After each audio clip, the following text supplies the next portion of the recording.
अल्लाह ताला के जलीलुल कद्र पैगंबर जनाबे हजरत मूसा अलैहिस्सलाम आप मिस्र छोड़कर चले। रास्ते में एक जगह पर देखा एक कुआं है, लोग अपने जानवरों को पानी पिला रहे हैं, लेकिन दो लड़कियां वहां पर खड़ी हैं, पर्दे की वजह से शर्म से पीछे हैं, अपने जानवरों को आगे नहीं ला रही, अपने जानवरों को पानी नहीं पिला रही। हजरत मूसा अलैहिस्सलाम ने यह हाल देखा तो हजरत मूसा अलैहिस्सलाम ने उनके जानवरों को पानी पिलाया। जब उनके जानवरों को पानी पिला दिया, हजरत मूसा अलैहिस्सलाम ने फरमाया, तुम आगे क्यों नहीं बढ़ रही थी, तुम अपने जानवरों को पानी क्यों नहीं पिला रही थी? वो कहने लगी, बात यह है, ये काम हमारा नहीं है, लेकिन मजबूरन करना पड़ रहा है, हम बाहर नहीं आते, मजबूरन आना पड़ रहा है, हमारे वालिद बीमार है, हमारे वालिद बूढ़े हैं, ज़ईफ है, इस वजह से वो जानवरों को पानी पिलाने यहाँ तक नहीं आ सकते, तो हमें मजबूरन आना पड़ रहा है। लेकिन शर्म है, हया है, हम पीछे हो जाते हैं ताकि सारे लोग अपने जानवरों को पानी जब पिला ले, जब वो चले जाएं, तब हम अपने जानवरों को लेकर जाते हैं। लेकिन कभी कभी ऐसा भी होता है, सारे जानवर पानी पी लेते हैं तो कुएं में पानी खत्म हो जाता है, हमारे जानवर प्यासे भी रह जाते हैं। बहरहाल हजरत मूसा अलैहिस्सलाम ने उनके जानवरों को पानी पिला दिया। वो दोनों अपने जानवर लेकर घर चली गई। घर जाकर उन्होंने हजरत अपने बाप, उनके बाप को अल्लाह के पैगंबर हजरत शुआयब अलैहिस्सलाम, उन लड़कियों के बाप हजरत शुआयब अलैहिस्सलाम, उन दोनों ने घर जाकर हजरत मूसा अलैहिस्सलाम के बारे में बताया। बताया भी क्या, हजरत शुआयब ने पूछा, इतनी जल्दी तो रोज नहीं आती हो, आज कैसे आ गई? क्या आज कोई नहीं था वहां पर? कथे लोग आज इतनी जल्दी कैसे? कहने लगी, एक नेक नौजवान मिल गया था, उसने हमारे जानवरों को जल्दी पानी पिला दिया तो हम पानी पिला के आ गए। हजरत शुआयब अलैहिस्सलाम ने फरमाया, कौन था वो नेक आदमी? कहा, हम ये तो नहीं जानते वो कौन था, मगर था वाकई बड़ा नेक। उसकी तबीयत से मालूम होता था, उसके अंदाज से मालूम होता था, उसके चेहरे से मालूम होता था। अब्बा वो नेक है तो क्या उसकी दावत नहीं कर दी जाए? मुसाफिर लग रहा था। कहा, ठीक है बेटी, दावत कर दो, बुला लो उसको। हजरत मूसा अलैहिस्सलाम को बुलाया गया। हजरत शुआयब अलैहिस्सलाम ने अपने घर बुलाया, कहा बैठ जाओ, खाना खा लो। हजरत मूसा अलैहिस्सलाम ने कहा, मैं खाना नहीं खाऊंगा, अगर खा लिया तो मतलब ये होगा कि मैंने जो आपका काम किया तो मैंने किसी लालच में नहीं किया है, खाने के लिए नहीं किया था, मैंने अल्लाह की रजा के लिए किया था, मैंने अपनी नामे अमाल में सवाब का इजाफा करने के लिए किया था, लिहाजा मैं खाना नहीं खा सकता। हजरत शुआयब अलैहिस्सलाम ने फरमाया, ये खाना उस काम की वजह से नहीं, हम अपनी तरफ से मेहमान बनाकर खिला रहे हैं। खाना खिलाया, बातचीत की, समझ में आया। हजरत शुआयब अलैहिस्सलाम ने फरमाया कि मैं चाहता हूं अपनी एक बेटी का तुम्हारे साथ निकाह कर दो। क्या बात है, रिश्ते की बात चालू हो गई। हमारे यहाँ लड़के को पता भी नहीं होता कि निकाह होना किससे, अम्मा के भरोसे पे, बहनों के भरोसे पे है, ये सब पता ही नहीं गरीब को बेचारे को क्या है कैसे। आजकल तो चलो फोटो वोटो आ जाते हैं, मगर फोटो में बड़ा मसला खराब है। तुम तो बिल्कुल कलुए, किसी कलुए का फोटो एक फिल्टर लगा के खींच लो, भूरा बन जाएगा 1 मिनट में। जी ये बात है। तुम चलो मेरी बात सुनो, भैंस का फोटो खींच लो, ऐसे ऐसे फिल्टर आ रहे हैं मोबाइलों में, इन्हें पता लोगों को इंस्टाग्राम पे, वो काली भैंस भूरी भैंस हो जाएगी। अरे मियां, यहाँ अपने गांव में, यहाँ मिलक बादुल्ला में, यहीं पे खड़े होके एक फोटो खींचो, है आपके गांव का खींचा हुआ, और ये 1 मिनट में एक फिल्टर लगाएंगे, वो कश्मीर में पहुंचा देंगे आपको। जी बर्फ गिर रही है, कश्मीर में पहुंच गए। यार कितना धोखा दिया जा रहा है ना। और हमारे लोग फिर भी कितने बेवकूफ है, वही वीडियो देख रहे हैं। अबे भाई फिल्टर है साहब, कैमरों की दुनिया, मोबाइल की दुनिया इतनी खूबसूरत नहीं होती जितनी तुम्हें दिखाई जाती है। असलियत कुछ और होती है। पहले तो इतनी इतनी परत तो मुंह पे मेकअप की चढ़ी होती है, फिर उसके बाद में फिल्टर लगे होते हैं, तब कहीं जाके दिखाई देता है वो हुस्न, वो खूबसूरती जिसमें मरते हो, मोबाइल देखते हो, रात दिन फिल्में, ड्रामे, रील्स, डांस, गाने। याद रखना, आदमी इतना खूबसूरत नहीं होता जितना मोबाइल में दिखाया जाता है। गलत कह रहा हूं? सही। आदमी इतना खूबसूरत नहीं होता जितना वीडियो में, मोबाइल में दिखाया जाता है। मगर हाँ, आदमी इतना बदसूरत भी नहीं होता जितना आधार कार्ड में दिखाया जाता है। जी जी, वो तो बिल्कुल ही रेड़ पीट देता। अच्छा भला आदमी भी बिल्कुल ही कल्लू सा नजर आता उसमें। इस्लाम इजाजत देता है, कहता है उन औरतों से निकाह करो जिनको तुम पसंद करते हो। सुभान अल्लाह। मगर इसका मतलब ये थोड़ी है कि तू पहले से 2 साल पहले से चक्कर चलाए हुए बैठा है रजाइयों में घुस घुस के 2 साल से तमाम रात नहीं सोया, हलो हलो हलो, और फिर कह रही अम्मा बस मर जाऊंगा, नस काट लूंगा, जहर खा लूंगा, चूहे मार दवाई खा लूंगा, जेब में चूहे मार दवाई लेके टहल लिया। बोले अब्बा अगर वहां से पिया नहीं कराया, अम्मा अगर वहां से नहीं कराया तो मैं मर जाऊंगा। अम्मा कह रही है जी करा दो इसका, न तो मर जाएगा, फसीता हो जाएगा, जहां से मरना चाह रहा दे दो, करा दो। इस्लाम इजाजत देता है जब रिश्ता देखने जाओ, लड़का देख सकता है लड़की को एक नजर, बस इसलिए कि जिंदगी साथ गुजारना है, बस इसलिए एक बार देख ले, पसंद है, यस और नो फौरन बता, पसंद है तो आजा, अब निकाह के बाद मिलेगा, उससे पहले नहीं। जी बेशक। बात वो भी निकाह के बाद होगी, उससे पहले नहीं। ऐसा नहीं चलेगा कि रिश्ता होते ही एक जासूस तैयार, उसने रातों रात मोबाइल पहुंच गया, या तो नंबर आ गया है मोबाइल पहुंच गया। जैसे जैसे शादी के दिन करीब आ रहे हैं, लड़के का रंग पीला पड़ता जा रहा है। अब्बा सोच रहे क्या हो गया, इसे बीमार तो नहीं हो गया, मगर अब्बा को क्या पता ये बीमार नहीं है, ये सारी सारी रात लिहाज में मुंह दबा के बात करता है, सोता नहीं है, जागने की वजह से पीला पड़ गया है। जी जी यही बात। क्या जमाना आ गया, संजीदगी खतरे में है, खुदनुमाई का चलन है, सादगी खतरे में है, सर छुपाती फिर रही है आबरू इस दौर में, या इलाही कर मदद पाकीज़गी खतरे में है। जब से कम ज़र्फ़ों की आमद में कदे में हो गई, रो रहे हैं जामो मीना में कशी खतरे में है।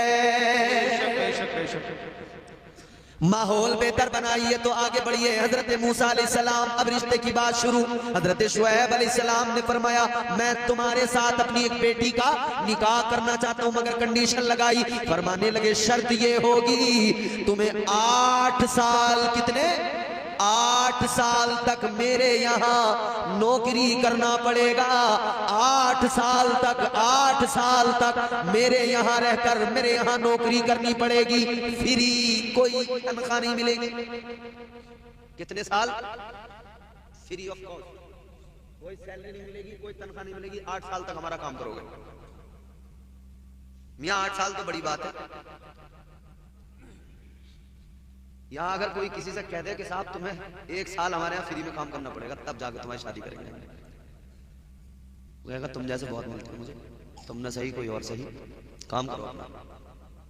बोले तुम हमें 1 साल तक बेवकूफ बना के हमसे फ्री में काम करवाना चाह रहे हो, हम तो खुद 4 रुपये की तमन्ना लेके तुम्हारे यहाँ आए। यहाँ तो हमारा बहुत मामला खराब है, बोले हम तो 4 रुपये की तमन्ना लेके आए, तुम हमसे फ्री में काम कराओगे? ऐसा नहीं हो सकता। अल्लाह रहम फरमाए। अजीजाने गिरामी, आजकल तो यही हो रहा है, मुंह फाड़ के लोग मांग रहे हैं।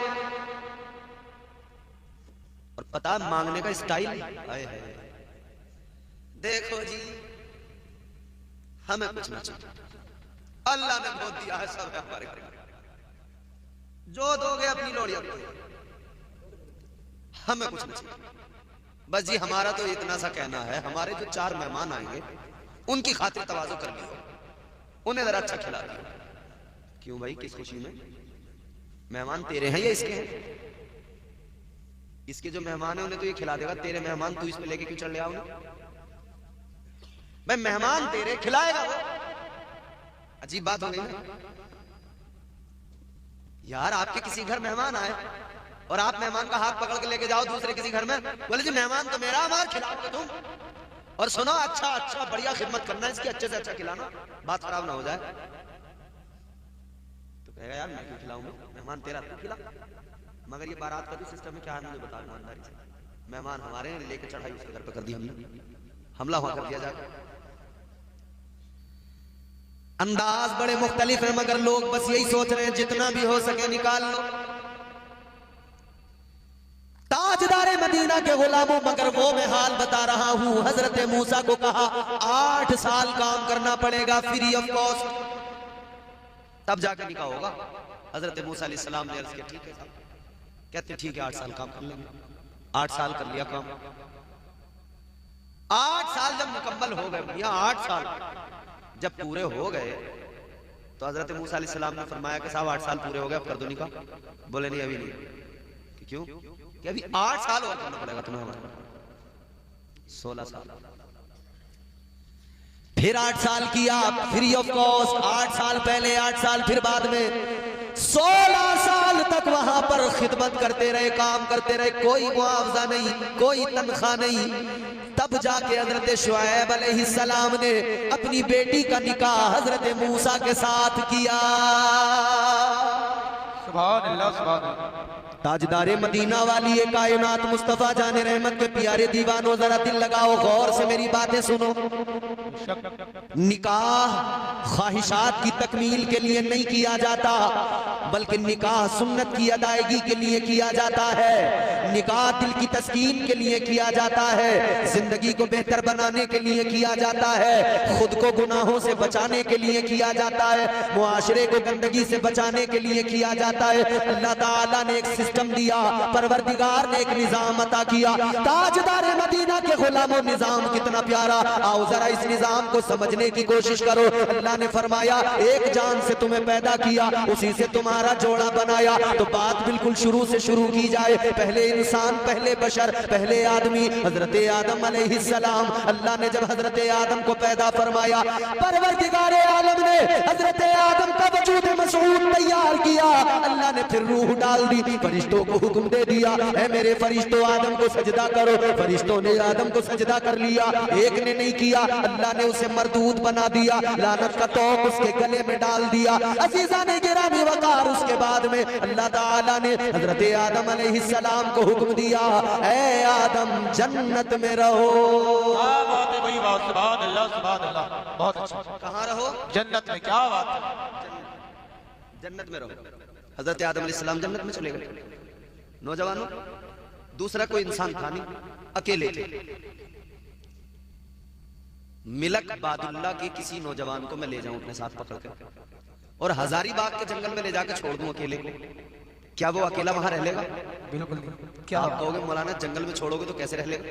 चलो ठीक है जी, जंगल में नहीं छोड़ता मैं किसी बहुत बड़े गार्डन में ले जाकर छोड़ दूं, मगर कंडीशन ये हो कि अकेला रहेगा। जी जी, तो रह लेगा? बहुत बहुत अच्छे कहते हैं। नहीं रहेगा। क्यों? इसलिए कि इंसान अकेला जहां भी हो बोर हो जाता है। बेशक यही बात है। अकेला नहीं रह पाता, परेशान हो जाता है। इसके लिए इसके साथ किसी का होना जरूरी है। जी बिल्कुल। और ये उस वक्त से है जब से पहले इंसान को अल्लाह ने पैदा किया। क्या बात है, बहुत अच्छा। हजरत आदम अलैहिस्सलाम जन्नत में थे मगर अकेले थे, तो तबीयत नहीं लग रही थी, एक अजीब सी इस्तराबी कैफियत थी, बेचैनी थी।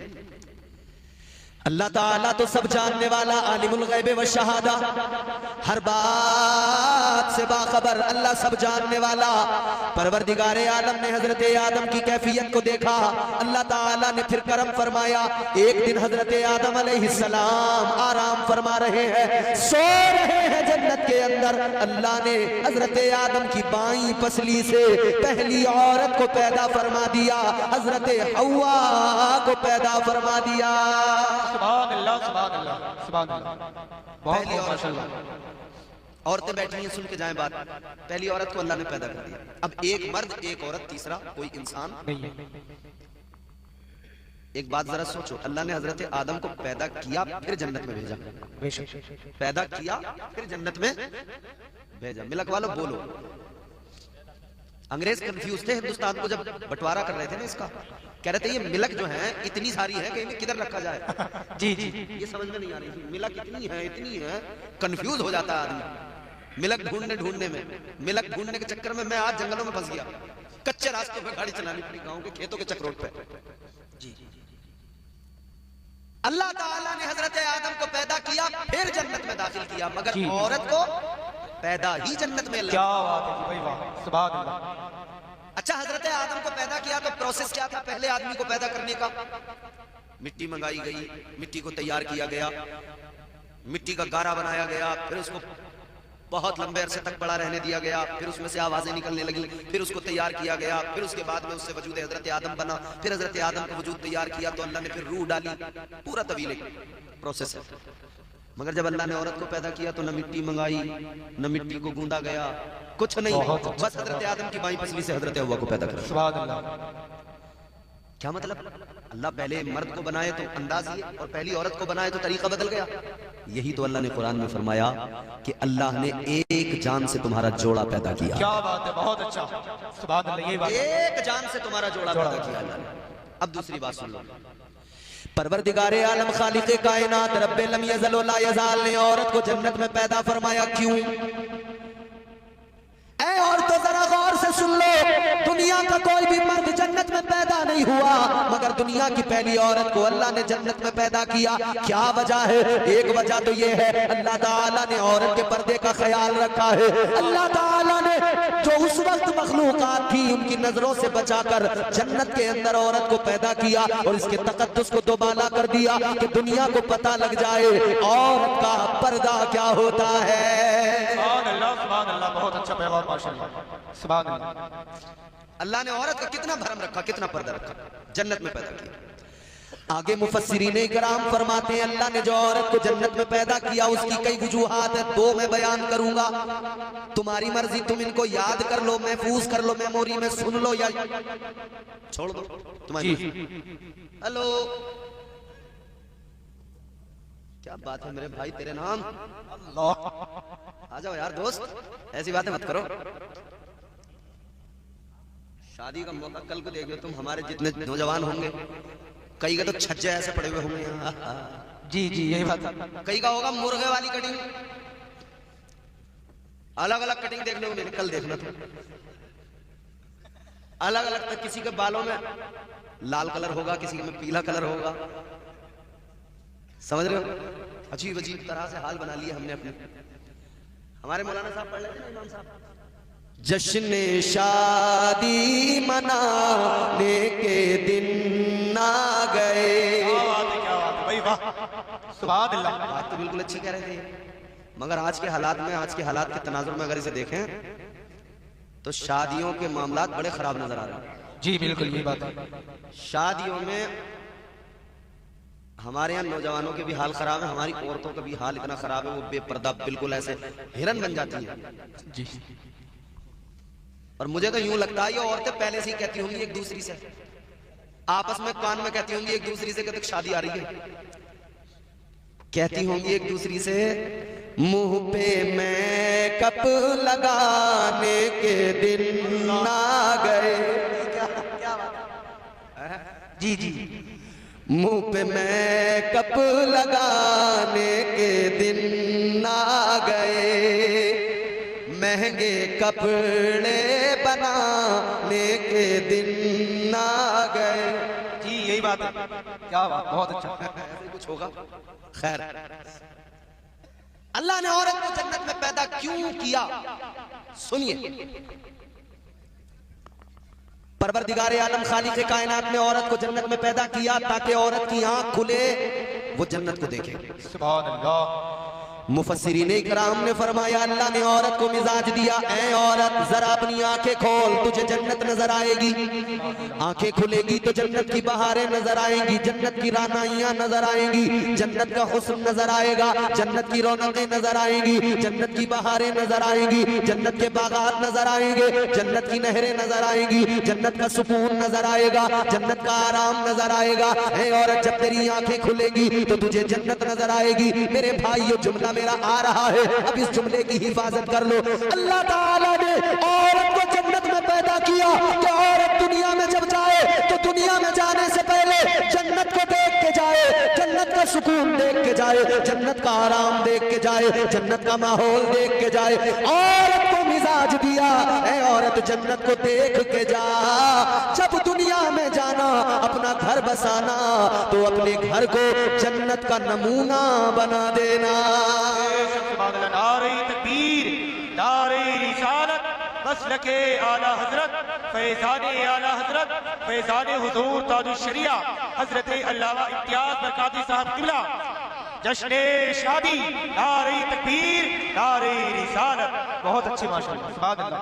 अल्लाह ने मिजाज दिया कि औरत तू दुनिया में जाए तो तुझे जन्नत याद रहे, तू अपने घर को जन्नत का क्या बना देना, नमूना, जन्नत का।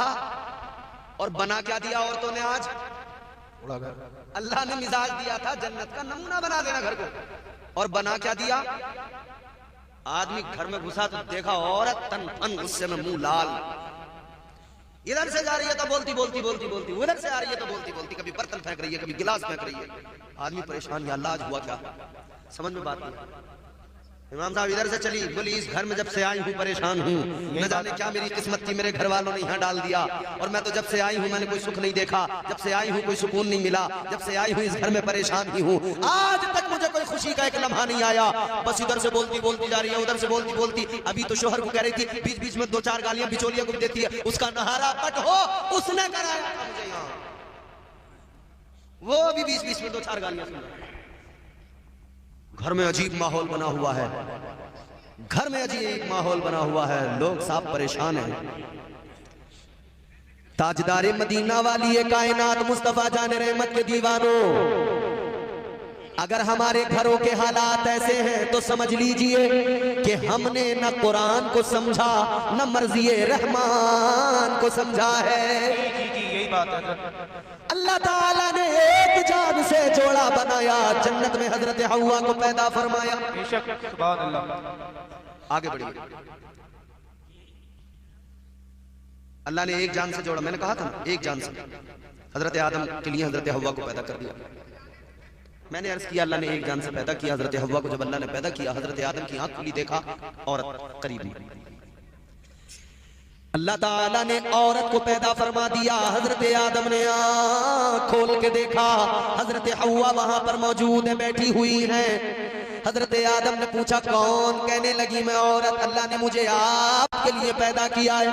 हजरत आदम ने हाथ बढ़ाया छूने के लिए, अल्लाह ने फरमाया आदम हाथ पीछे कर लो, अभी हाथ नहीं लगा सकते, अभी हव्वा को छू नहीं सकते। अर्ज करने लगे मौला ऐ मेरे परवरदिगार, तूने तो हव्वा को मेरे लिए पैदा किया है, या अल्लाह मेरे लिए जब पैदा किया है तो हाथ क्यों ना लगाऊं, हव्वा को क्यों ना छू। ताजदारे मदीना के गुलामों गौर से सुनो, अल्लाह ताला ने फरमाया ऐ आदम ऐसे हाथ नहीं लगा सकते, पहले तुम्हारा हव्वा के साथ में निकाह किया जाएगा।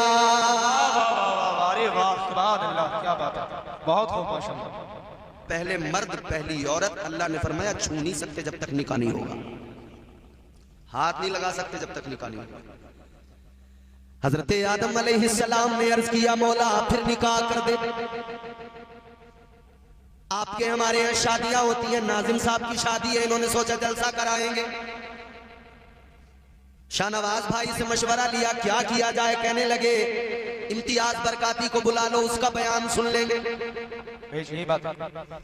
कई बार सोचा जाता है कि भाई निकाह पढ़ाने के लिए किसी बड़े आलिम दीन को बुला लो, किसी पीर साहब को बुला लो।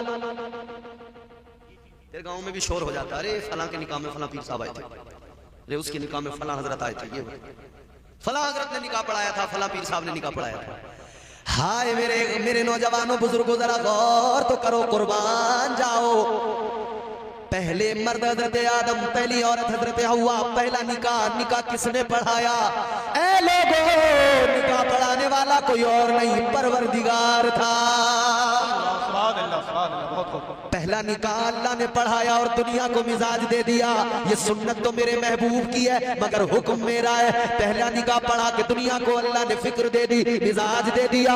जब भी दो लोगों को, मर्द और औरत को करीब लाया जाएगा, यही तरीका अपनाया जाएगा। पहले उन दोनों का निकाह पढ़ाया जाएगा।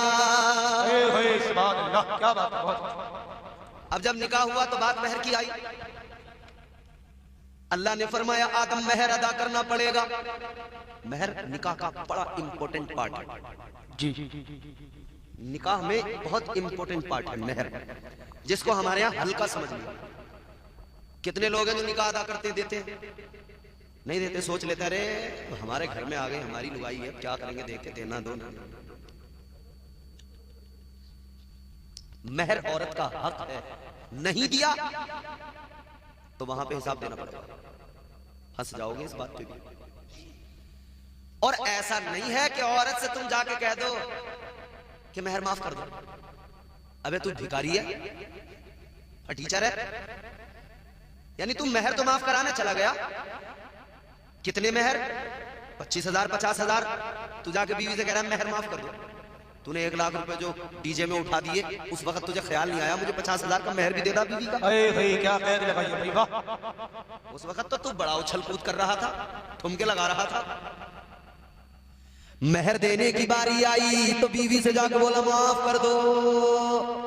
जब तूने पहले दिन ही हाथ जोड़ लिए तो उसकी नजर में तेरी औकात क्या रह गई?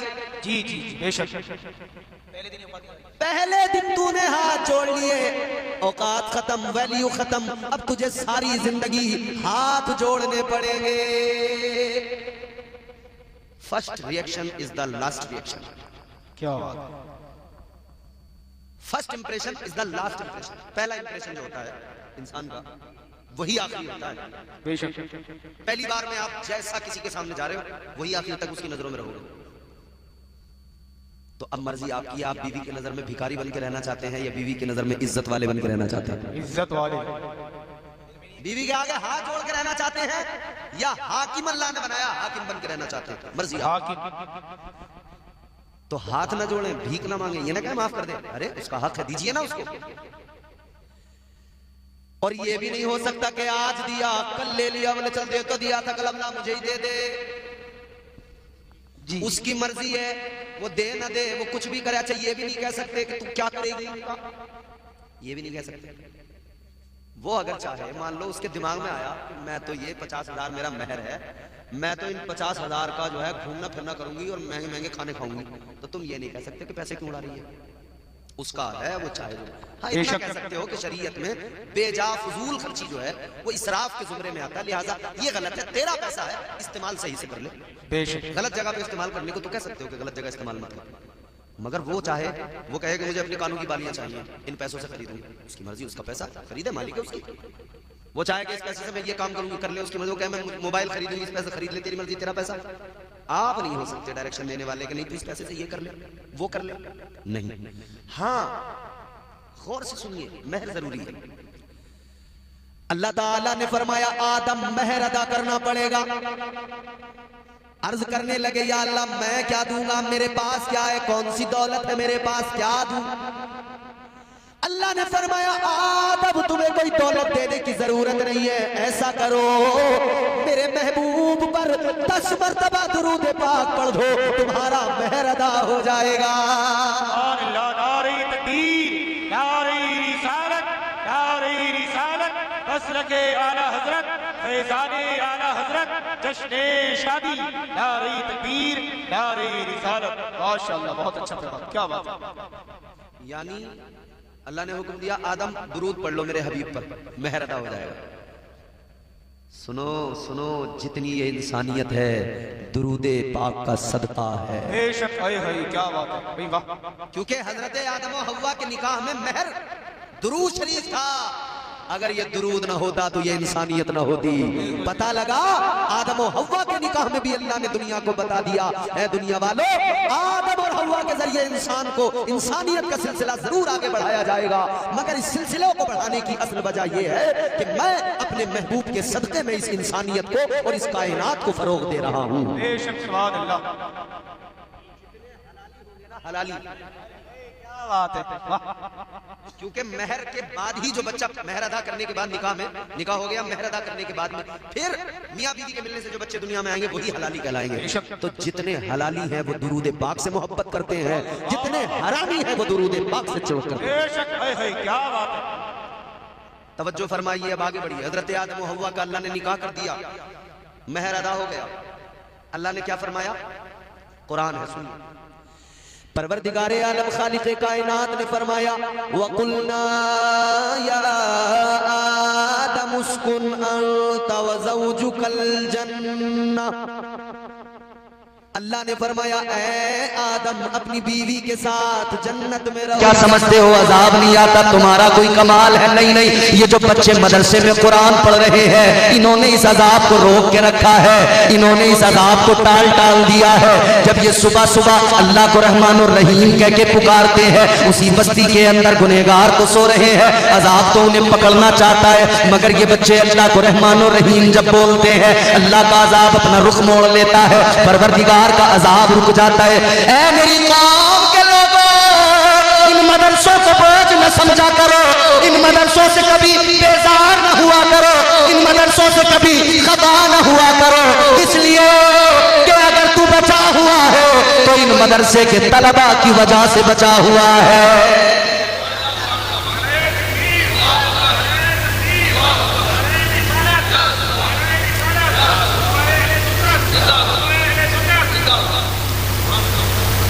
मेरे आका फरमाते हैं, हदीस है मेरे मुस्तफा फरमाते हैं, जिस दिन जमीन पर कुरान पढ़ना बंद कर दिया जाएगा उस दिन न कोई कतरा आसमान से जमीन पर बारिश का गिरेगा और न कोई शजर, कोई पौधा जमीन से सर निकाल के पैदा होगा। फिर न ये सूरज चमकेगा, न ये सितारों को जगमगाहट बाकी रहेगी, जिस दिन जमीन पर कुरान पढ़ना बंद कर दिया गया। कुरान तो अपने मानने वालों को पुकार के कहता है, पढ़ो पढ़ो, इक़रा बिस्मि रब्बिकल्लज़ी खलक़, खलक़ल इंसान मिन अलक़। कुरान तो पुकार के कह रहा है, पढ़ो, मुझे कुरान कहते हैं, मेरे सफ़हात को पढ़ लो, समझ लो मेरे पारों को, मेरी आयात को पढ़ लो। कुरान का कोई मुतबादिल न बदल है, कुरान हर एक उक़्दे दुश्वार का हल है, कुरान रिसालत का मुहाफिज भी, खबर भी, कुरान बसीरत भी, बसारत भी, बसर भी, कुरान नज़ाइर भी, नज़ारत भी, नज़र भी, कुरान तासुर भी, मुअस्सर भी, असर भी, कुरान में सेहरा भी, समंदर भी, हजर भी, महशर की मिसालें भी हैं, सिदरा के समर भी, कुरान मुसद्दक भी, मुताहिर भी, मुबी भी, कुरान के हुफ़ाज़ में जिब्रील अमी भी, कुरान मुनव्वर भी, मुतहहर भी, सदा भी, कुरान मुअज़्ज़म भी, मुकर्रम भी, ज़िया भी, कुरान मुक़य्यद भी, क़वानीन खुदा भी, कुरान नवाजिश भी, इनायत भी, सखा भी। कुरान क्या है? कुरान मुआविन भी, मदावा भी, मदद भी, मुस्नद भी, मोहम्मद की सनद भी। ये मेरे रब का कलाम है, ये अल्लाह का कलाम है। फरमाया गया, लौ अंज़लना हाज़ल कुरआन अला जबलिन लरअयतहु खाशिअन मुतसद्दिअन मिन खशियतिल्लाह। अल्लाह का कुरान कहता है, अगर ये कुरान किसी बुलंद कामत पहाड़ पर नाजिल किया जाता तो वो पहाड़ रेजा रेजा होकर बिखर जाता, मगर ये हुजूर का सदका है, इस उम्मत पर करम है कि छोटे छोटे बच्चे उस कुरान को अपने सीने में महफूज कर लेते हैं। कुरान इतनी आसानी से नहीं आया, बहुत तकलीफ। कुरान बड़ी तकलीफों के साथ साथ मुझ तक आप तक पहुंचा। कुरान मजीद अल्लाह ताला ने अता किया है, मगर आज हालत हमारी क्या है जानते हो? आज हमारा हाल ये, इंसान को देखो दुनिया में फरमाने मोहम्मद भूल गया, अखबार को पढ़ना सीख लिया, कुरान को पढ़ना भूल गया। कब उठाते हैं हम कुरान? कब हमारे हाथ में आता है कुरान? जब हमें कोई कसम खानी हो, किसी को यकीन दिलाना हो। कब उठाते हैं हम कुरान? जब किसी का इंतकाल हो जाता है तो सोचा चलो इसकी बख्शिश के लिए कुछ कर लिया जाए। 10वां 20वां 40वां आया, कुरान हमने उठा लिया। कसम खाने की बात आई, कुरान हमने हाथों में उठा लिया। ये बदकिस्मती है हमारी। कुरान इसलिए तो नाजिल नहीं हुआ था कि तू झूठी कसमें खाए और कुरान उठाए। कुरान तो इसलिए नाजिल हुआ था कि बंदे तू कुरान पढ़े, कुरान तेरी रहनुमाई करे, तू अपनी जिंदगी को संवार ले, अपनी जिंदगी को बेहतर बना ले। मगर हाय अफसोस, हाय अफसोस, हाय अफसोस, हालात बद से बदतर होते चले गए। एक स्कूल के अंदर एक लाइब्रेरी बनाई गई, बहुत तवज्जो से बात सुना। एक कॉन्वेंट स्कूल के अंदर एक लाइब्रेरी बनाई गई। टीचर ने अपने स्टूडेंट से कहा कि बेटा सुनो, हमने लाइब्रेरी बनाई है। अच्छा, लाइब्रेरी में क्या होता है? किताबें। क्या होता है? लोग आते हैं पढ़ते हैं, आते हैं पढ़ते हैं। लाइब्रेरी बना दी गई, किताबों की जरूरत है, किताबें जमा की जा रही हैं। मास्टर साहब ने अपने विद्यार्थियों से, अपने तलबा से, स्टूडेंट से कहा, बच्चों हमने लाइब्रेरी बनाई है, घर जाना, कुछ किताबें आपके घरों में होंगी, पुरानी गर्द चढ़ गई होगी, कोई अब उन्हें पढ़ता ना होगा, ऐसी किताबें उठाकर लाइब्रेरी में लाके रख देना। कम से कम यहाँ कोई ना कोई तो उनको पढ़ेगा, कोई ना कोई तो उन किताबों का मुताला करेगा। तो कहा अपने घरों से वो पुरानी किताबें उठा के लाना जिन्हें पढ़ने वाला कोई ना हो, पढ़ता कोई ना हो, जिन पर गर्द चढ़ गई हो, बरसों से रखी हो, उनको ले आना। बच्चों ने कहा ठीक है ले आएंगे। अगला दिन आया, बच्चे स्कूल गए, टीचर ने कहा लाओ, किताबें नहीं लाए, बच्चों ने कहा लाए हैं, कहा लाओ। एक बच्चा उठा किताब लेकर गया, मास्टर को दी, मास्टर ने देखा क्या लाया है, कौन सी किताब लाया है, देखा तो चौंक गया, बच्चे ने कुरान मजीद पेश कर दिया। दूसरा बच्चा वो किताब लेकर गया, उसने जब मास्टर को दी, उसने देखा, उसने भी कुरान दे दिया। तीसरा बच्चा आया, उसने भी कुरान, चौथा आया, उसने भी कुरान। जब सारे बच्चों ने कुरान लाकर दे दिया तो टीचर ने कहा बच्चों तुम किताबें नहीं लाए, कुरान उठाकर ले आए, क्या मतलब? एक बच्चे की आंखों में आंसू आए, कहने लगा मास्टर साहब आपने ही तो कहा था वो किताब लाना जिसे कोई पढ़ता ना हो, जिस पर गर्द चढ़ गई हो। रो के कहने लगा मास्टर साहब बरसों से कुरान घर में है, मोबाइल देखने वाले तो बहुत हैं मगर कुरान पढ़ने वाला अब घर में कोई नहीं है। रोना चाहिए। आज हम अपनी बर्बादियों का तस्करा करते हैं, अपनी पसमानदगी का तबसरा करते हैं, ये भूल जाते हैं कि हम खुद जिम्मेदार हैं। वमा असाबकुम मिन मुसीबतिन फबिमा कसबत ऐदीकुम। कुरान कहता है ये जो तुम पर मुसीबतें आती हैं ये तुम्हारा अपने हाथों का कमाया हुआ है। जब कुरान पढ़ने पर पाबंदियां थीं तब नबी के सहाबा ने जुल्म सहकर पीछे न हटे, कुरान पढ़ा। आज कोई पाबंदी नहीं है मगर कुरान पढ़ने वाला कोई नजर ही नहीं आता। कुरान ताकों में रखा है, कुरान पे गर्द चढ़ी हुई है, पढ़ने वाले कोई नहीं। मगर देखो मेरे प्यारो, इस कुरान की तबलीग को आम करने के लिए, कुरान की तालीम को आम करने के लिए, सहाबा को कुरान पढ़ाने के लिए, इस्लाम के इब्तिदाई दौर में जब गरीब लोगों ने इस्लाम कबूल किया था, मेरे मुस्तफा जाने रहमत फिक्रमंद के कुरान पढ़ाना है कहाँ पढ़ाऊं, कुरान सिखाना है कहाँ सिखाऊं, क्योंकि मक्के वाले तो बड़ा जुल्म करते हैं, खुलकर कहीं ना इबादत करने देते ना कुरान पढ़ने देते। अब ताजदार मदीना इसी तजस्सुस में है, इसी फिक्र में है, मगर नबी पाक सल्लल्लाहु अलैहि वसल्लम की प्यारी ज़ौजा पहली बीवी हजरत सैयदा खदीजतुल कुबरा, इस उम्मत की माँ, हम सब की माँ, उन्होंने आका के रुखे मुबारक को देखा, चेहरे अनवर को देखा, अर्ज करने लगी आका कोई तजस्सुस है? या रसूल अल्लाह बात क्या है? भाप गई, समझ गई। आका ने फरमाया खदीजा क्या बताऊं, मसला ये है कुरान की तालीम को आम करना है, कुरान पढ़ाना है, कुरान सिखाना है, मगर कहां पढ़ाऊं, कहां सिखाऊं? अगर काबतुल्लाह के सहन में बैठकर कुरान पढ़ाने लगा मक्के वाले आकर जुल्म सितम करेंगे। अगर किसी गरीब के मकान में बैठकर कुरान पढ़ाने लगा मक्के वाले आएंगे, काफिर उस पर जुल्म ज्यादती करेंगे, मारेंगे, पीटेंगे, क्या करूं? किधर जाऊं, किधर कुरान पढ़ाऊं? उम्मत पर हम सबकी मां उम्मुल मोमिनीन हजरत आयशा सिद्दीका का एहसान है। और एक बात याद रखना, हुजूर की वो चहीती लाडली बीवी है जिन्हें हुजूर ने बहुत प्यार फरमाया, इतना प्यार फरमाया कि जब आखिरी वक्त था ना, हजरत फातिमा को भेजकर मेरे हुजूर से चादर मांगी थी हजरत खदीजा ने, तो मेरे हुजूर ने फरमाया था खदीजा साथ आए थे, फरमाया खदीजा क्या करोगी चादर का? हजरत खदीजतुल कुबरा ने कहा था या रसूल अल्लाह मेरी ख्वाहिश है आपकी इस चादर मुबारक में मुझे कफन दिया जाए। इतना सुना तो मेरे आका की आंखों में आंसू। आका ने फरमाया खदीजा चादर की बात क्या है? ए खदीजा चादर की बात क्या? अगर तुम कहती तो मैं अपने जिस्म की खाल भी उतार के दे देता। ये प्यार है हजरत सैयदा खदीजतुल कुबरा का एहसान है। मलिका अरब कहा जाता था, उनको बड़ा खजाना था, उनके पास बड़ा माल था, उनके पास बड़ी दौलत, बड़ा सरमाया।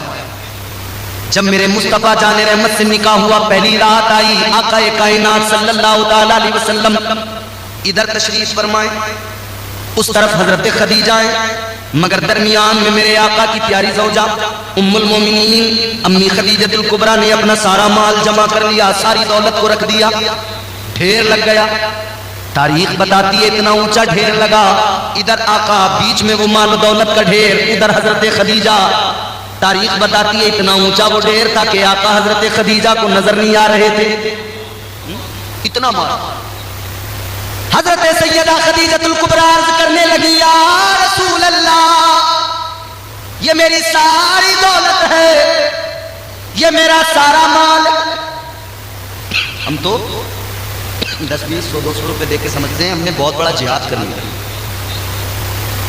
जुमे के दिन मस्जिद की दौलत जैसी आगे आती है ना, हम अपने हाथ से चिल्लर तलाश करते, किधर हैं वो खुले हुए 2, 3, 5 रुपए, 10 रुपए, 10 का सिक्का, 10 का नोट।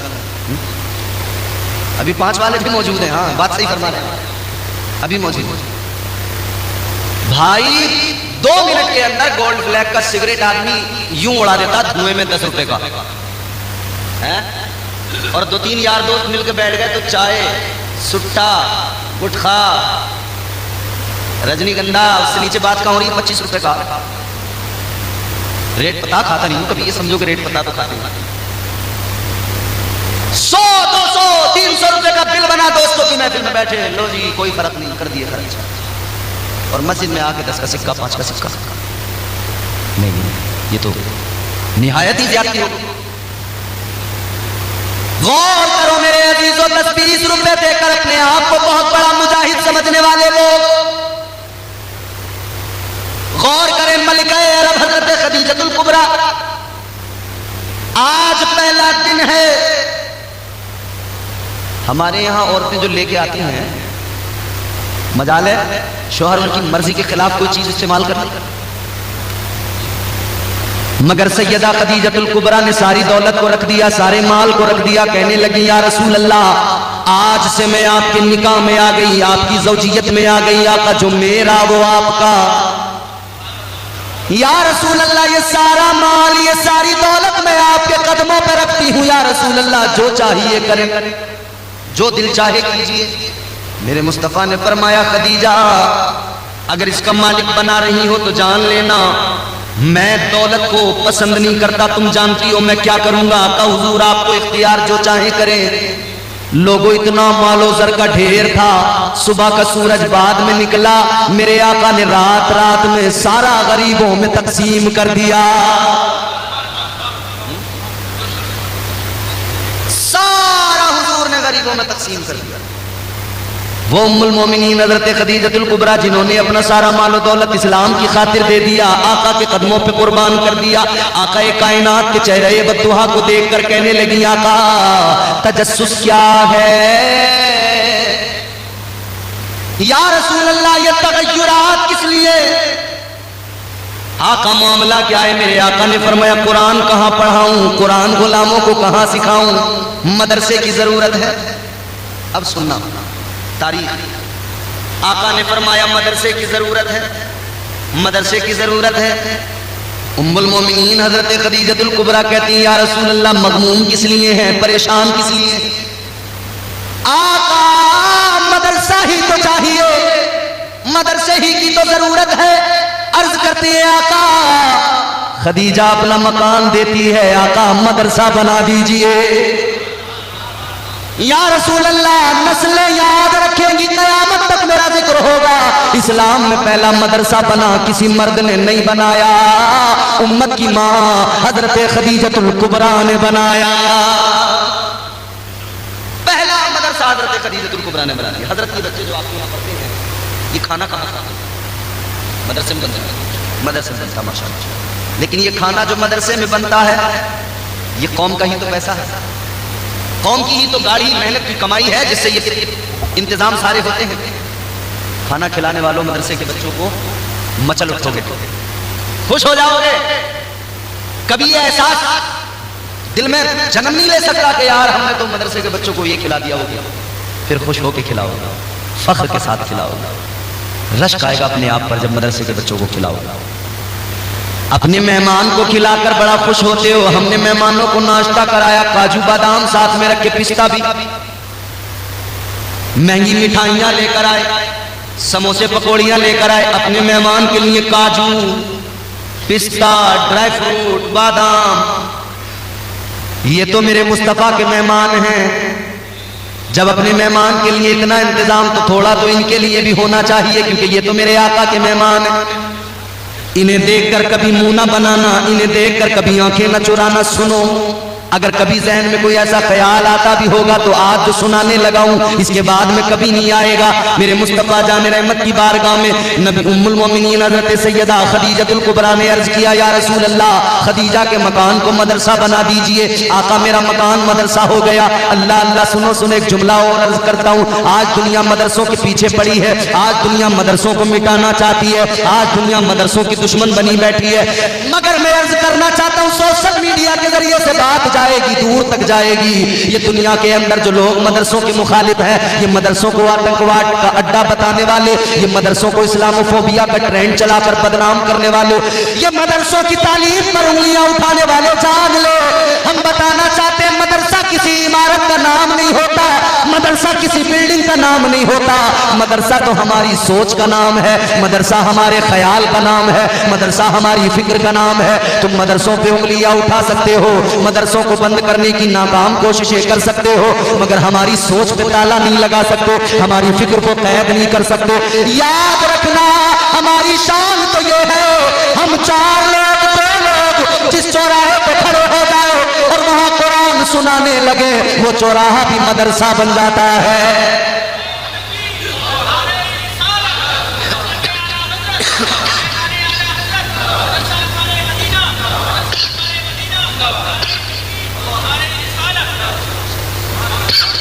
एक तो वो जो मदरसों को मिटाना चाहते हैं, एक वो जो मदरसों से थोड़ी सी चिड़ रखते हैं, कहते हैं यार हम अगर चंदा नहीं देंगे तो मदरसा चलेगा कैसे, चल ही नहीं सकता। तो अब चंदा अगर दे रहे हैं तो फिर अपना एटीट्यूड भी दिखाएंगे। अगर कारी मुसीम साहब ने बात नहीं सुनी तो खैरियत नहीं है मौलाना, चंदा देता हूं भाई, यार हर साल चंदा देते हैं, हमारी मदरसे में कोई वैल्यू ही नहीं है, कोई बात ही नहीं सुनता, तो तुम मत दो चंदा, क्या होगा, मदरसा तो चलता रहेगा।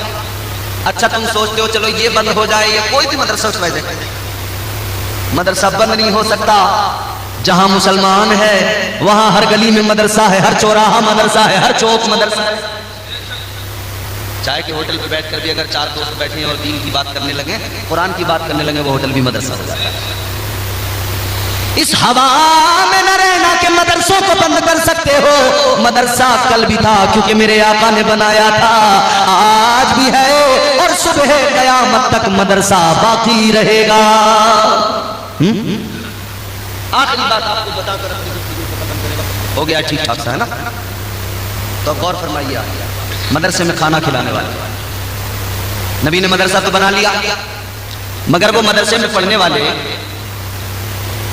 8-10 साल के बच्चे तो नहीं थे ना कि उनके माँ बाप कमा रहे हैं उन्हें खिलाएंगे, वो तो बड़े थे सब, कोई 40 साल, कोई 30 साल, कोई 50 साल, सबकी उम्रें इतनी थी ना, उम्रें जितनी भी रही हो, मगर ये तो क्लियर है कि बच्चे नहीं थे, बड़े थे सब। अब ऐसा तो था कि उनके बाप, उनके और लोग खानदान वाले वो सब अपने अपने घर के मालिक थे, खुद कमाना था, खुद खाना था, खुद गुजारा करना था।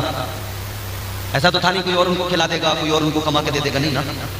जब वो पढ़ने लगे और फुल टाइम उन्होंने अपना टोटल टाइम आका के लिए कर दिया, फुल टाइम तालीम में स्पेंड कर दिया, तो मसला पेश आया कि खाने का इंतजाम कहां से हो, बगैर खाए तो जिंदगी भी नहीं चल सकती ना। आप भले ही कम खाएं या दरमियान में एक फाका करके खाएं, लेकिन खाना तो फिर भी पड़ेगा जीने के लिए। तो मसला ये दरपेश आया कि खाने का इंतजाम करो। मदरसे के तलबा को खिलाने वालों, अपनी किस्मतों पे रश्क करो, अपनी किस्मतों पे नाज करो, क्योंकि जब मेरे आका ने मदरसा बनाया, उस मदरसे के अंदर मसला पेश आया खाने का इंतजाम कैसे हो, खाना कहां से खिलाया जाए। फिर मेरे आका की प्यारी ज़ौजा उम्मुल मोमिनीन हजरत सैयदा खदीजतुल कुबरा मैदान में आ गई, ताजदार मदीना की बारगाह में अर्ज करने लगी, या रसूल अल्लाह, जब मदरसा बना सकती हूँ तो मदरसे की खादिमा भी बन सकती हूँ। आका, जो कुछ मेरे पास बचा है उसी से खाने पीने का इंतजाम होगा और मैं खुद बना के इन मदरसे के तलबा को खिलाऊंगी। मदरसे के तलबा को खिलाना, ये भी उम्मुल मोमिनीन हजरत खदीजतुल कुबरा की सुन्नत है। और मदरसा बनाना, उसको आबाद करना, ये भी मेरे नबी की ज़ौजा हजरत खदीजतुल कुबरा की ये बेहतरीन खिदमत है और उनकी सुन्नत है। मदरसों से प्यार कीजिए, मदरसों से मोहब्बत कीजिए, मदरसों पर तवज्जो कीजिए।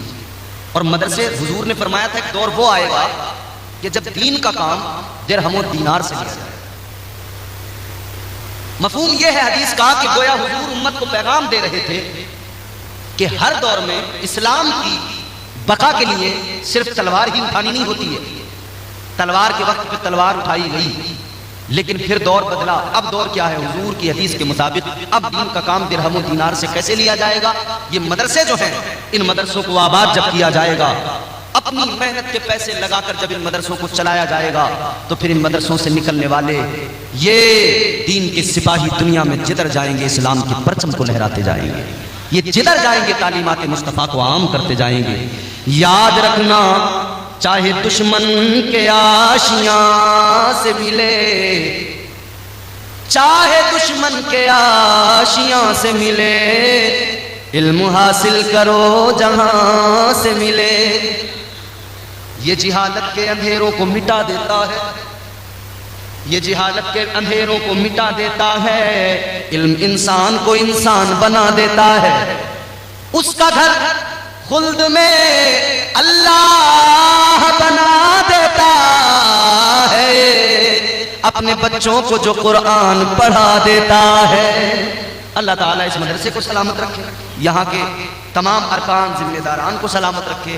तमाम दुनिया के पहले आदमी, दुनिया के पहले बशर हजरत आदम अलैहिस्सलाम, अल्लाह ताला ने मिट्टी से पैदा किया। चार चीजें हजरत आदम की तख्लीक में, मिट्टी, पानी, आग, हवा। मिट्टी को गूंधा गया, तैयार किया गया। आपने देखा होगा वो बर्तन बनाने वाला कुम्हार, वो मिट्टी को किस तरह गूंध के तैयार करता है। फिर जब वो मिट्टी उसके चाक पे आती है ना, और जब चाक वो घुमाता है, तो वो उसकी कंडीशन ये होती है मिट्टी की, वो जिस तरफ चाहता है मोड़ देता है, जिस तरफ चाहता है झुका देता है, जो आकार देना चाहता है वो दे देता है, जिस बनावट में लाना चाहता है उसी बनावट में उसको ले आता है। अल्लाह ने हजरत आदम अलैहिस्सलाम की मिट्टी तैयार की। परवरदिगार आलम ने उसी मिट्टी को तैयार करने के बाद में वजूद आदम बनाया। हजरत आदम अलैहिस्सलाम का वजूद तैयार हुआ। हजरत आदम अलैहिस्सलाम का वजूद तैयार करने के बाद में अब अल्लाह ताला ने फरिश्तों को हुक्म दे दिया। अल्लाह ने फरमाया आदम को सजदा करो। सारे फरिश्तों ने सजदा किया। एक इब्लीस अकेला सजदा नहीं किया, हुक्म खुदा पर अमल नहीं किया, अल्लाह ने मरदूद बना दिया। परवरदिगार आलम ने अपनी बारगाह से निकाल दिया। लानत का तौक अल्लाह ने उसके गले में डाला। अल्लाह ने फरमाया काल फखरुज मिनहा फइन्नका रजीम व इन्ना अलैका लानत इला यौमिद्दीन। अल्लाह ने मरदूद बनाकर निकाला। फरमाया दफा हो जा, निकल जा मेरी बारगाह से। फरमाया तुझे कयामत तक के लिए लानती बना दिया गया, लानत का तौक तेरे गले में डाल दिया। अब यहां जरा सा ठहर कर एक बात समझ लें। एक नाफरमानी है कि उसने अल्लाह के हुक्म की तामील न की और हजरत आदम को सजदा। आप समझ रहे हैं मेरी बात? इधर मेरी तरफ देखें आप, मेरी बात आपको समझ आ रही है? अल्लाह ने हुक्म दिया था सजदा कर, इसने सजदा नहीं किया। था कौन? इसका बैकग्राउंड जरा जान लो। आज हम अगर नमाज पढ़ने लगे, 4 सजदे हमारे पास, उन 4 सजदों का भी भरोसा नहीं कि कबूल हुए या नहीं। नमाज पढ़ने लगे तो अब लोगों को हकीर जानने लगे, अपनी नजरों में सबको कमतर समझने लगे।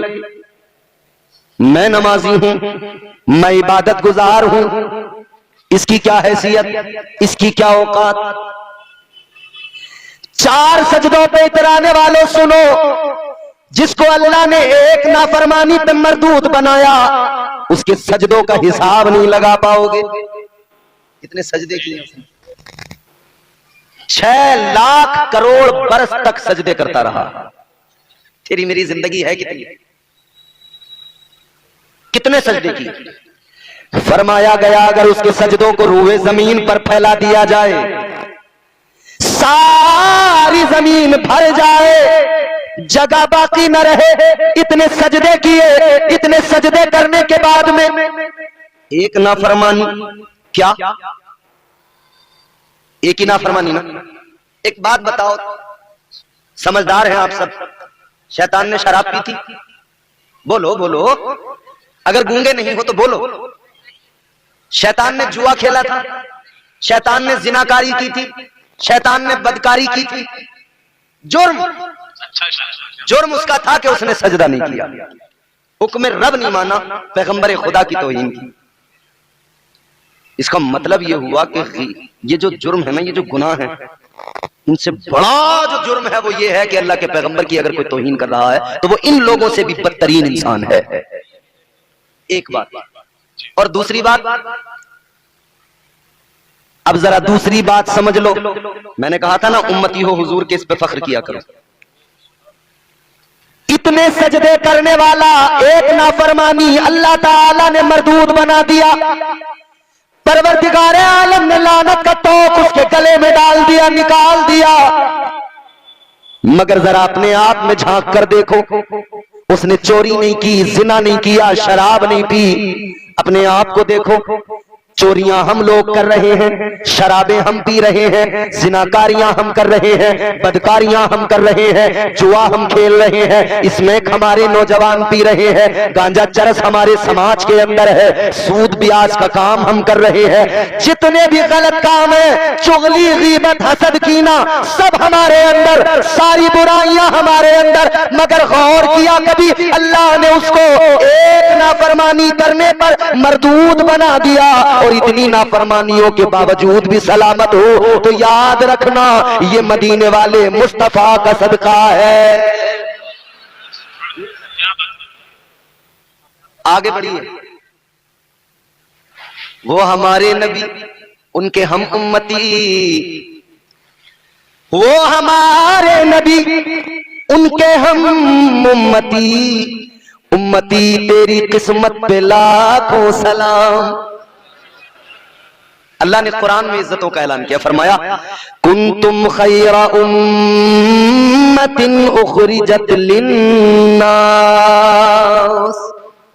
अल्लाह का कुरान कहता है, परवरदिगार फरमाता है, महबूब का कलमा पढ़ने वालों, मैंने तुम्हें बेहतरीन बनाया। गौर करो, अल्लाह ने बेहतरीन बनाया, मगर हम क्या कर रहे हैं? परवरदिगार ने बेहतरीन बनाया, हम खुद को बदतरीन बनाने की कोशिशों में लगे हैं। हम क्या कुछ नहीं करते, आओ जरा सुनो।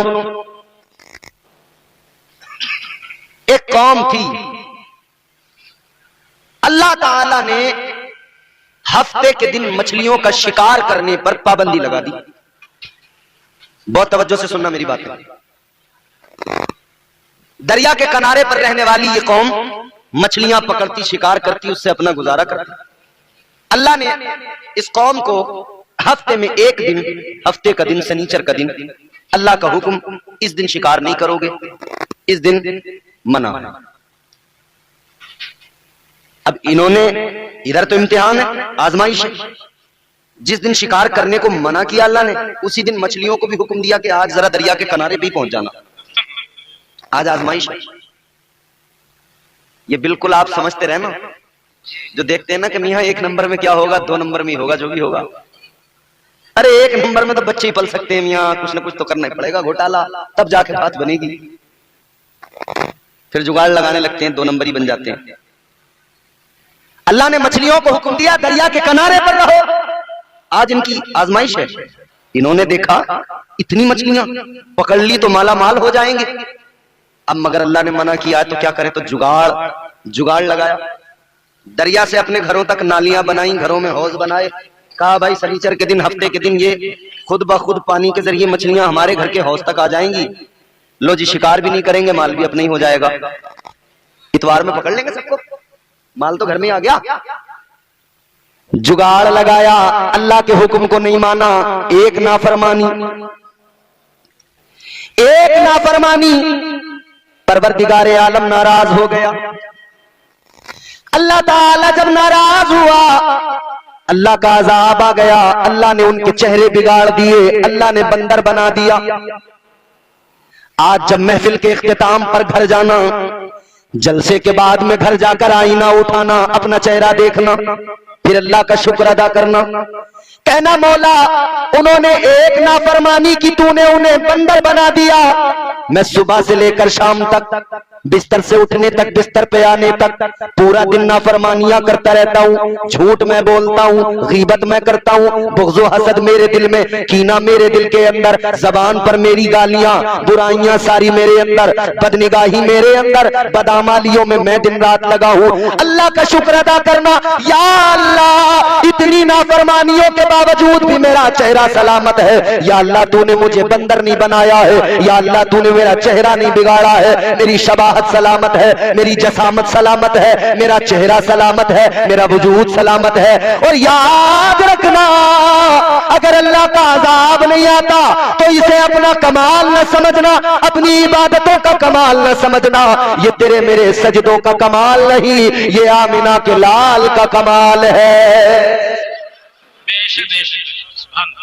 अगर अल्लाह का अजाब नहीं आता तो ये सदका मदीने वाले मुस्तफा का है। अल्लाह ने एक नाफरमानी पर क्या हाल किया, सोचो ना हम कितनी करते हैं। हमारा नौजवान तबका रात दिन सोशल मीडिया और मोबाइल, कुछ याद नहीं, न नमाजों का पता, न इबादतों का पता, न कुछ नहीं, सब भुला दिया। क्या जमाना आ गया, संजीदगी खतरे में है, खुदनुमाई का चलन है, सादगी खतरे में है, सर छुपाती फिर रही है आबरू इस दौर में, या इलाही कर मदद पाकीज़गी खतरे में है।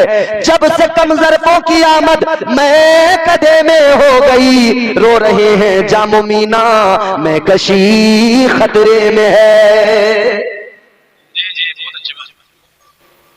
अब उन बातों को मैं आखिर कब तक दोहराऊं जो बरसों से हमारे उलमा दोहरा रहे हैं। कौम हमारी गूंगी बहरी हो गई, सुनते हैं तो सिर्फ और सिर्फ खुराफात सुनते हैं, बोलते हैं तो सिर्फ और सिर्फ खुराफात बोलते हैं। शिकायतें अपने उलमा से करते हैं, दुआएं कबूल नहीं हो रही, रात दिन दुआएं कर रहे हैं, दुआएं कबूल नहीं हो रही, बड़े परेशान हैं। वो कभी गौर किया, ख्याल किया कैसे दुआएं कबूल हो? गालियां दे दे के तूने अपनी जबान को गंदा कर लिया,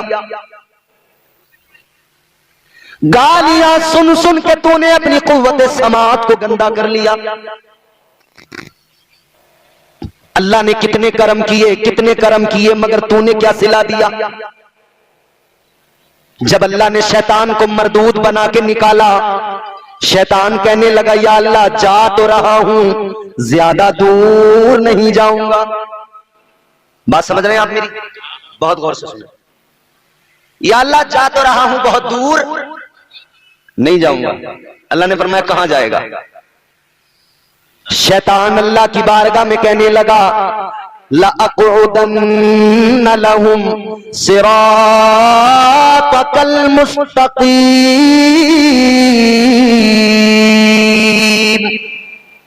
कुरान सुना रहा हूं, बात मेरी हो, मानो ना मानो तुम्हारी मर्जी, लेकिन ये रब का कलाम है, मानना ही पड़ेगा। शैतान कहने लगा या अल्लाह ज्यादा दूर नहीं जाऊंगा, कहां जाएगा? कहने लगा सिराते मुस्तकीम पर बैठ जाऊंगा। जो बंदे तेरी बारगाह का कुर्ब हासिल करेंगे, जो तेरे रास्ते के मुसाफिर बनेंगे, जो तेरी राह पे चलेंगे, या अल्लाह उनको बहकाऊंगा। ऐ मौला रात दिन कोशिशें करूंगा। और बात ऐसे ही खत्म नहीं की उसने, इतना ही कह के नहीं छोड़ दिया। उसने कहा आदम से दुश्मनी है, इंतकाम लूंगा इंसान से। लोग हमारे यहां होता नहीं है कि भाई हम कसम खाते हैं ईंट से ईंट बजा देंगे। शैतान ने दुश्मनी में कसम खाई है, ऐसे नहीं है बात कसम खाई। कहने लगा काल फबिइज्जती का लउग़वियन्नहुम अजमाईन। या अल्लाह तेरी इज्जत की कसम है, मैं इंसान को जरूर बहकाऊंगा, तेरे बंदों को जरूर बहकाऊंगा। कसम खाई शैतान ने। तो अब इसने जब कसम खाई ना, तो अल्लाह ताला ने बंदों को आगाह किया ना किया। दुश्मन के बारे में अल्लाह ने कोई कसर नहीं छोड़ी, पूरा उसकी जानकारी दी कि ये तुम्हारा कितना बड़ा दुश्मन है। परवरदिगार आलम ने फरमाया इन्नश-शैतान लिल-इंसानी अदुव्वुम मुबीन। अल्लाह फरमाता है बेशक शैतान इंसान का खुला दुश्मन है। अल्लाह ने फरमा दिया ये तुम्हारा खुला दुश्मन है, और उसने कसम खाई, वो भी दुश्मनी किए बगैर बाज नहीं आएगा। अल्लाह ने भी आगाह फरमा दिया ये तुम्हारा दुश्मन है। अब जरा मैं जो बात आपको सुना रहा हूं बड़ी लतीफ बात है, गौर से सुनो। अगर दिल खुश ना हो जाए, ईमान को तकवीयत न मिल जाए तो फिर कहना। अल्लाह ने फरमाया तू बहकाने की बात करता है, कैसे बहकाएगा? कहने लगा या अल्लाह मैं तेरे बंदों को बहकाऊंगा। अल्लाह ने फरमाया कैसे बहकाएगा? कहने लगा सामने से आऊंगा, सामने से आकर बहकाऊंगा, पीछे से आऊंगा, पीछे से आकर बहकाऊंगा, दाईं जानिब से आऊंगा, सीधी तरफ से आऊंगा, इस तरफ से भी वसवसे डालूंगा, बहकाऊंगा, बाईं जानिब से आऊंगा, इस तरफ से आकर भी बहकाऊंगा। कहने लगा या अल्लाह चारों तरफ से, चारों तरफ से। कितनी तरफ से? कहने लगा या अल्लाह चारों तरफ से बहकाऊंगा। परवरदिगार ने फरमाया तू चारों तरफ से बहकाएगा तो सुन ले, मैं भी अपने बंदों को तनहा नहीं छोड़ूंगा, मैं भी अपने बंदों पे करम फरमाऊंगा। अल्लाह ने फरमाया तू चार तरफ से बहकाएगा।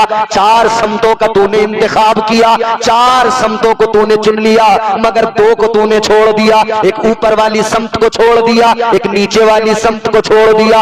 अल्लाह ने फरमाया सुन ले, चार तेरी तो दो मेरी। तू चार तरफ से बहकाएगा, मैं दो तरफ से कर्म करूंगा। जब तू बहकाएगा, अगर मेरा बंदा बहक जाएगा, वो गुनाह कर लेगा, वो जुर्म कर लेगा, मगर उसकी जिंदगी में एक दिन ऐसा आएगा वो रोएगा, गिड़गिड़ाएगा, वो मेरी बारगाह में वापस आएगा, वो आकर मुझसे रो के कहेगा या अल्लाह जुर्म हो गए। वो आकर कहेगा या अल्लाह गुनाह मैंने कर लिए। वो आएगा, मुआफी मांगेगा, यूं ऊपर को हाथ उठाएगा और कहेगा ऐ मौला माफ कर दे।